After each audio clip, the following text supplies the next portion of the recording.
తుపాకీ కొట్టడం ద్వారానే విప్లవం సిద్ధిస్తుంది, రాజ్యం సిద్ధిస్తుంది అనుకునేటటువంటి వాళ్ళు కూడా బిఆర్ అంబేద్కర్ యొక్క మార్గాన్ని ఆలోచించి ఏ రకంగా ఈ దేశంలో పనిచేయాలని ఆలోచించే నేపథ్యం ఒకటి పెరుగుతున్నది.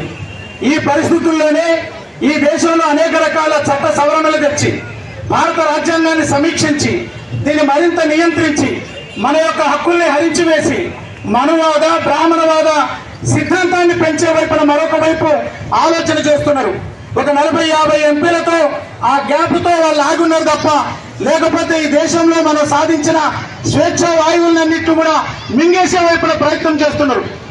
ఒకప్పుడు రోమ్ నగరంలో 1,00,000 మంది బానిసలు తిరుగుబాటు చేసి రాజరికాన్ని కూల్చేసిన స్పార్టకస్ మన బిఆర్ అంబేద్కర్ లోనే కనిపిస్తాడు.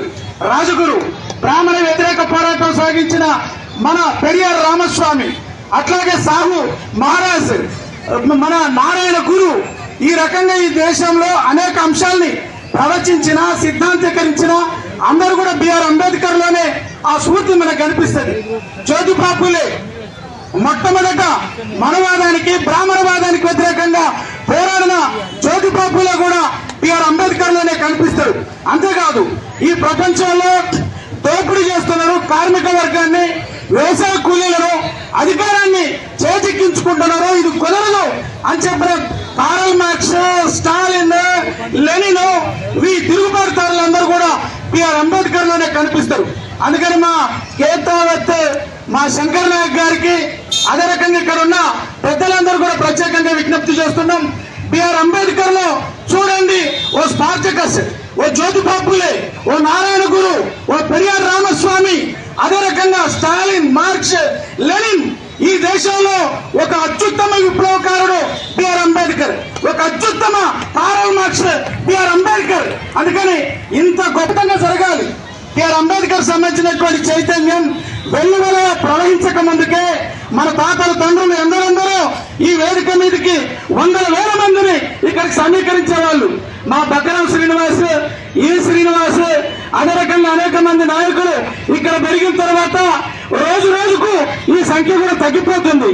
అందుకని మా జగనన్న కత్తుల జగనన్న ఎప్పుడు మా మీటింగ్లకు 4 కత్తులు పెట్టుకొని వస్తాడు. మనం ఎవరి మీద వేదిక మీద ఉండాలి, ఎవరు కూర్చోవాలి, ఎవరు చేయలేదని కాదు సోదరా. ఇక్కడ 100,000 మందితో ఈ జయంత్యుత్సవం జరగాలి. బిఆర్ అంబేద్కర్ ఈ దేశానికి చూపిన మార్గం అద్భుతం, అమోఘం.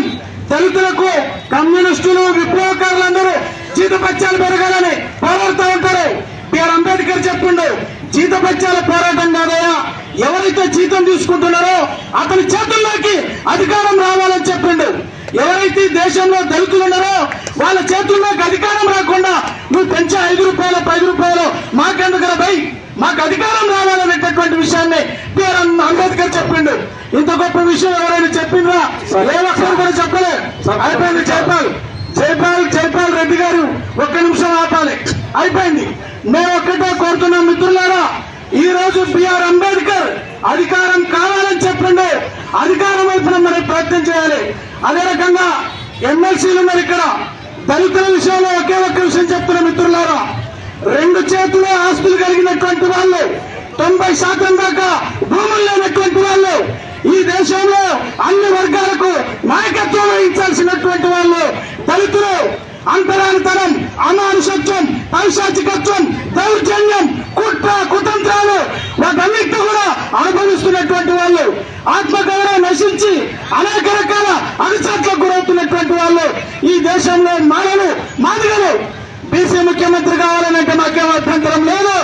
కానీ బీసీలు ఇవాళ అంతరానితనాన్ని అనుభవించట్లే. అమానుషత్వం వాళ్ళకి తెలియదు, దౌర్జన్యం వాళ్ళకి తెలియదు, హత్యలు అఘాయిత్యాలు తెలియదు. ఇవాళ ఏ మానమాదిగైనా బీసీలను ప్రేమించి పెళ్లి చేసుకున్నా, అక్కడ కులాలకు సంబంధించి పెళ్లి చేసుకున్నా వెంటనే హత్యలు చేస్తున్నారు. ఏమి రక్తపాతం, ఏమి ఘోరం అండి ఇది. అందుకని మేము ఒకటి అంటున్నాం, తెలంగాణ రాష్ట్రంలో, ఈ దేశంలో మొట్టమొదట దళితుడే ముఖ్యమంత్రి, ప్రధానమంత్రి కావాలి. ఆ రకంగా మన చైతన్యం ముందుకు సాగాలి. బీసీలందరూ కూడా అంతరానితనం వాళ్ళు అనుభవించట్లే. ఈ అమానుషత్వం దళితులు అనుభవిస్తున్నారు. దళితులు మొదట రాజ్యాధికారంలోకి రావాలి. జనాభాలో మనమంతా, అధికారంలో మనమంతా, అటువైపున మనం ప్రయాణం సాగాలని మీ అందరినీ కూడా కోరుకుంటూ ఒక్కసారి అందరు గట్టిగా జై భీమ్, జై భీమ్.